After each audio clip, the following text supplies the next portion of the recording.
In this video, we're going to take a look at actions or triggers, they're otherwise known as, in JMC. And basically what that is when an action happens, it's going to trigger a reaction.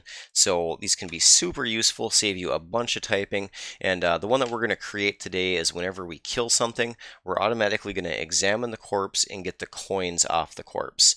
And I just want to point out before we create this that simple scripting such as what we're going to do today, auto-filling containers, auto-standing if you get bashed, that kind of stuff, all perfectly legal. You can do it in Arctic, not going to get in trouble for it. However, advanced scripting such as heal-botting or auto-rescuing, that is not allowed in Arctic. So if you have a question on whether something is allowed or not, just make sure you ask so you don't get in any trouble. You can go ahead and post it down below, check on Discord, or even ask an immortal on online. So let's go ahead and get this action created. First off, we need to know what we want to trigger off of. So let's go ahead and kill a centipede here. Let's go ahead and type kill long. Now, thankfully, anytime something dies, there is a piece of the message that is exactly the same. So we can trigger off this for anything that dies regardless, which is really, really nice and super useful. So the centipede died, and it says here that a centipede is dead, rip. So obviously this part isn't useful to us, but the second piece is. I'm going to go ahead and copy this if I can highlight it in the right spot. There we go. And to actually create this action, all we have to do is type pound ACT for action. We're going to use our curly braces, toss that in there. Our second set of curly braces, this is going to be what we want to have happen. So we're going to type exam corpse and then get coins corpse. Now you could type get all corpse there if you want. However, some things, some monsters when they die might have cursed items or things that you don't necessarily want. So it's good to examine corpse and then just get the coins to be safe. And then you can decide from there if you want to get the rest of it. And then we'll go ahead and do another curly braces and set a priority.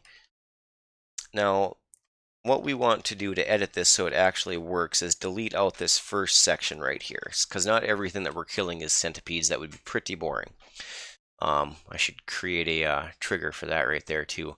But anyways, what we're going to type here is %1, and what that's going to do is whatever is before is dead rip is going to be filled into this variable. So if it's a centipede is going to would be in there.